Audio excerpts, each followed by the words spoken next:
Setelah itu, Binar dan Matara mendengar suara teriakan. Ih! Ternyata itu adalah suara Bibikus. Ternyata manusia-manusia purba itu membunuh beberapa Bibikus. Bibikus yang lainnya pun langsung lari. Binar pun merasa kesal. Kalian sudah membunuh hewan ciptaanku. Binar yang marah, akhirnya dia pun menirukan, dia pun mencoba untuk membuat api.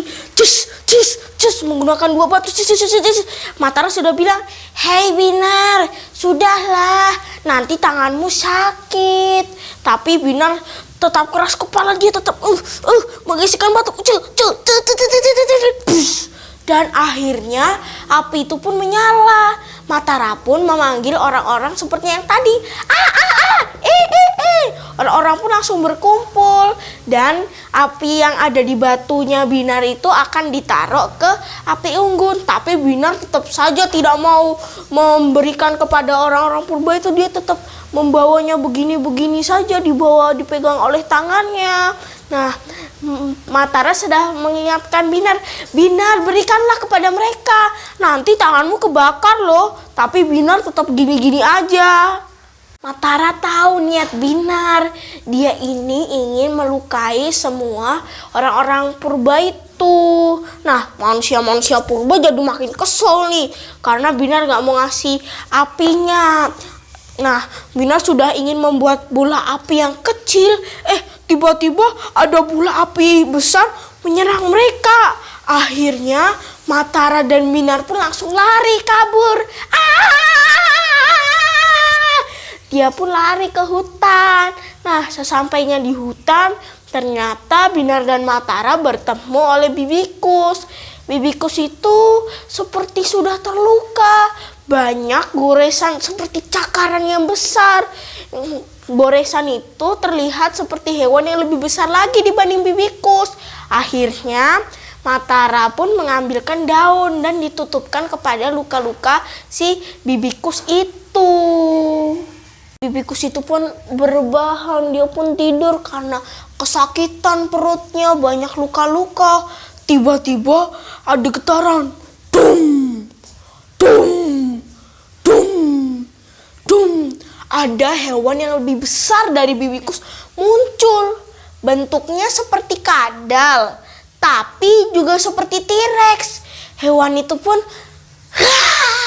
ternyata dia yang ingin memangsa Bibikus. Jadi mereka tidak ingin mencari si Binar dan Matara, tapi ingin memangsa si Bibikus. Binar yang tidak mau hewannya dimangsa, dia pun membuat bola api dari api yang tadi dia hasilkan. Dan dia lempar, terkena mata hewan itu pun langsung marah. Dan hewan itu pun lari. Akhirnya Matara dan Binar pun selesaikan sudah melawan hewan itu. Mereka pun berjalan. Jalannya itu menanjak. Dan ternyata handphone Matara ada sinyalnya kembali. Binar pun menerangkan handphonenya Matara dengan api yang dibawanya tadi. Banyak sekali notifikasi telepon. Dan tiba-tiba ada telepon dari Dewa. Matara pun langsung bergegas mengangkatnya. Dewa pun langsung panik. "Matara, Binar, kalian itu di mana?" "Oh, aku tadi kecemplung. Tadi pagi aku tuh kecemplung di lubang yang sangat dalam." "Hah? Tadi pagi? Kapan ya? Kalian itu sudah hilang selama 6 hari. Dari situ Matara jadi terbingung. Dan dia pun cuman diam karena bingung. Perasaan baru tadi pagi, kenapa udah jadi 6 hari? Sinyal pun terputus. Telepon pun jadi mati. Si Matara pun masih bingung. Si Dewa juga bingung. Dia bilang kok baru tadi pagi. Akhirnya Dewa pun mengecek di komputer terakhir kali keberadaan si Matara dan Binar. Akhirnya dia menemukannya tuh. Dan dia meminta untuk teman-temannya ikut barengnya untuk menyelamatkan Matara dan Binar. Matara juga masih bingung. Akhirnya Matara cuma duduk dan menunggu dewa di situ saja. Nah, terus dewa kan turun ke lubang itu. Mereka menemukan lubang itu. Dalam sekali lubangnya, itu sudah masuk ke perut bumi. Di situ dia mengecek jam. Jamnya kok sudah mati. Tadi kayaknya masih hidup. Akhirnya turun lagi sampai ke bawah. Sampai di bawah mereka kayak ngecek, meraba-raba temboknya kayak nggak ada apa-apa. Terus akhirnya mereka pun menemukan cahaya seperti mata pertama kali tadi. Dan mereka pun menemukan ada gua manusia purba itu. Dewa dan teman-temannya pun masuk ke dalam gua itu. Mereka semua pun terkejut-kejut karena kok bisa ada manusia purba di sini. Mereka pun langsung mengeluarkan ponsel dan memotret semua orang di situ. Akhirnya mereka kan memotret-motret dan dewa pun menjulurkan makanan. Itu adalah roti diberikan kepada manusia purba itu. Tapi mereka masih tidak paham, jadi belum menerimanya. Akhirnya dewa pun membahasa isyaratkan, ini makanan enak. Akhirnya manusia-manusia purba itu pun mengerti. Oh, dan diambil. Mereka pun makan dengan senang. Di situ akhirnya manusia-manusia purba itu pun membuat pesta, pada menari-nari di sana. Matara merasa bosan nungguin si dewa yang gak datang-datang. Akhirnya dia mengajak Binar untuk kembali ke kampung manusia purba tadi karena Matara merasa lapar. Binar tadinya tidak mau, tapi akhirnya ya sudahlah, ayo kita ke situ. Mereka pun berjalan ke sana. Sesampainya di sana, Matara melihat ada dewa. Lalu tapi Binar tetap mau di tempat. Dia nggak mau ke sana karena kesel tadi sudah membunuh Bibikus. Akhirnya Matara bilang, kamu mau nggak? Ku ambilin makanan aja. Binar menjawab, mau. Akhirnya Matara pergi mengambil makanan untuk Binar. Binar pun berbilang, tunggu, aku tidak mau makan daging Bibikus. Matara pun pergi ke situ. Di situ dia pun ikut joget-joget juga kepada orang di situ. Dia pun melihat ada dewa. Matara pun mengambil daging di situ. Ini dagingnya sangat enak. Dewa pun jadi penasaran. Dia pun juga makan. Iya, ini sangat enak. Daging apa ya ini kira-kira? Tanya Matara. Dia pun langsung memuntahkan daging-daging itu. Dan dia pun bilang, ini daging Bibikus. Dia jadi merasa menyesal. Dewa pun menjawab, enak juga ya daging Bibikus. Matara pun kesel, kamu malah makan lagi ya enak-enak. Terus dia teringat oleh Binar. Oh iya, aku lupa dengan Binar. Akhirnya dia pun membawakan daging rusa untuk Binar. Sampai di situ Matara pun memberi daging rusa itu kepada Binar. Binar pun memakannya dengan enak. Dewa kan juga ikut tuh. Dia kaget melihat tangannya Binar yang ada apinya. Dewa pun bertanya, itu tanganmu gak kepanasan? Si Binar pun menjawab, enggak. Dewa yang penasaran pun menjulurkan tangannya ke api itu. Tapi dia malah kepanasan.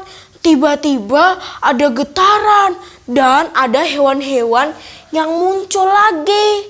Itu adalah hewan yang diserang oleh Binar. Hewan-hewan itu langsung, itu ada banyak dan mereka melihat ada Binar dan Matara. Mereka pun langsung mengambil Binar dan Matara pergi. Bum. Dan pergi entah kemana. Sesampai di kampung hewan itu, Matara dan Binar pun ditaruh. Ternyata hewan-hewan itu bernama Owa. Nah, Owa yang menangkap Binar dan Matara itu adalah ibu owa kecil yang telah diserang matanya.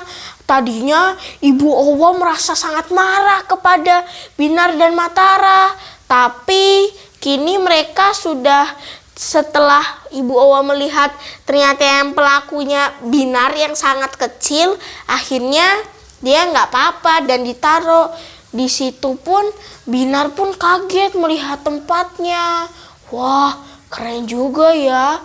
Dan suatu hari tiba-tiba ada debuman. Bum, bum, bum, bum. Ternyata ada manusia raksasa yang datang ke situ. Dan si Binar dan Matara ada di samping kaki mereka yang sangat besar. Di situ tuh hewannya besar semua, itu manusia raksasa. Mereka pun mengambil beberapa owa untuk pergi. Ibu owa pun bilang bahwa itu tuh mereka tuh suka mengambil owa-owa di situ, makanya owa-owanya makin dikit dengan gerakan bahasa isyarat karena tidak bisa berbahasa manusia. Binar mengetahuinya. Akhirnya Binar pun bilang, gimana kalau aku yang bantuin kamu buat nyerang manusia-manusia itu? Aku kan punya kekuatan api nih di tanganku. Akhirnya Ibu Owa pun setuju dan Ibu Owa mengangkat Matara dan Binar ke punggungnya dan membawa mereka pergi ke tempat manusia-manusia raksasa itu. Di jalan ada banyak sekali hewan-hewan yang besar. Ada gajah yang sangat besar, harimau yang besar. Nah, sesampainya itu mereka menyeberangi sungai dulu, tapi Ibu Owa cuma nunggu di sungai. Nah, Binar pun ke sana. Dia pun menggunakan tangannya yang punya kekuatan api dan membakar semak-semak. Nah, karena di tempat raksasa itu isinya hutan dan banyak tanamannya, akhirnya boom, kebakar dong semua. Nah, jadi Owa ini takut sama api karena api ini telah dulu kala pernah membunuh banyak owa karena manusia-manusia purba itu menyerangnya dan mereka itu sudah membuat peraturan untuk damai, tidak menyerang satu sama yang lain. Tapi malah Binar nyerang anak owa, jadinya ibu owa pun marah. Nah, itu udah kebakar. Tapi ternyata Matara dan Binar berada di lingkaran api itu. Ibu owa melihatnya dari jauh. Wah, dia langsung segera-segera ingin menjemput Matara dan Binar. Nah, Binar karena apinya itu dia yang buat sendiri, jadi nggak kerasa panas. Dia pun keluar lewat api itu dengan santai. Nah, dia pun bertemu dengan Ibu Owa. Dia pun naik ke punggung Ibu Owa dan bilang, "Ayo loncat, tidak usah takut." Akhirnya Ibu Owa pun meloncat ke atas api yang sangat panas itu dan mengangkat Matara. Tapi sebelum mereka pergi, Ibu Owa bilang kepada manusia raksasa itu bahwa gimana kalau kita nggak saling bertengkar lagi dengan bahasa seperti manusia purba itu. Nah, karena sudah setuju, akhirnya Ibu Owa meminta untuk Binar mematikan apinya. Akhirnya langsung dimatiin tuh sama Binar. Karena pasti si pembuat api bisa matiin apinya ya. Akhirnya si Ibu Owa pun mengajak Matara dan Binar kembali ke kampung Owa. Nah, Ibu Owa pun tidak lupa untuk menepati janjinya. Jadi tadi sebelum mereka setuju ingin menyerang manusia raksasa, si Binar tuh bilang, "Tapi kalau aku mau ngelawan manusia raksasa, kamu harus ngembaliin aku lagi ke kampung manusia purba loh." Akhirnya mereka setuju, tapi Ibu Owa menyampaikan sangat terima kasih kepada Binar dan Matara. Akhirnya dia pun mengangkat Binar dan Matara pergi ke tempat manusia purba itu. Karena 1000 langkah Matara dan Binar itu sama dengan 10 langkah Owa. Jadi harus berapa ribu langkah tuh untuk kembali. Setelah kembali, Matara dan Binar pun menyampaikan selamat tinggal, bye-bye. Dan di situ si Binar pun langsung mencari si Bibikus yang dia tinggalin. Ternyata Bibikusnya masih ada.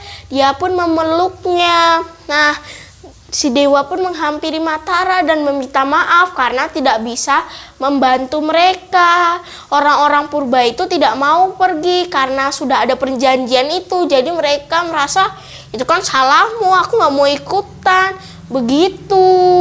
Tiba-tiba ada debuman lagi. Boom, boom. Dan semua warnanya pun menjadi merah. Akhirnya Matara, Dewa, Binar, dan Bibikus pun langsung pergi masuk ke gua yang tadi. Mereka pun menutupi kepala mereka karena ada hujan batu. Saat mereka keluar, apa ini? Tiba-tiba langsung gelap. Dia pun bingung, mereka semua bingung, loh kok jadi kayak gini, jadi gelap. Ini hewan-hewannya pada kemana? Kok udah gak ada manusia purbanya lagi? Ternyata mereka sudah kiamat, yang orang-orang purbanya itu kan sudah kiamat, jadi udah ada meteor yang merusak bumi. Nah, akhirnya mereka pun pergi ke terowongan gitu, dan akhirnya mereka pun bisa naik ke atas dan kembali keluar. Di situ Binar pun melihat ada Bibikus-Bibikus, Matara pun juga. Nah, Bibikus-Bibikus itu tuh sudah besar sekali. Terus ada 2 peneliti yang di situ. Sudah tidak bisa diapa-apain lagi. Ternyata Bibikus-Bibikus itu sudah banyak yang mati karena Bibikus emang tumbuhnya bisa cepat, tapi mereka juga cepat mati. Nah, itu kan lagi tiduran tuh ada Bibikus 1 yang sudah mau mati. Matara bilang ke Binar. Binar pun terisak sedih dan dia pun pergi ke Bibikus itu dan memeluknya. Akhirnya Bibikus itu pun memejamkan matanya dan tersenyum dulu kepada Binar.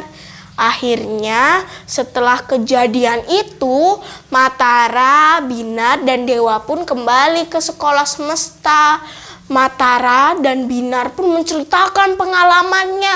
Gimana dia di hutan purba itu. Semua anak-anak di situ pada terkagum-kagum. Binar juga tidak lupa untuk mengunjungi Bibikus-Bibikus itu. Nah, itu tadi teman-teman ceritaku, narasiku dari buku Mata dan Nyala Api Purba. Wah, semoga kalian menikmati ya. Nah, terima kasih teman-teman sudah mendengarkan dari awal sampai akhir. Dah ya teman-teman, sampai ketemu di Selo Kemana-Mana berikutnya. Bye-bye.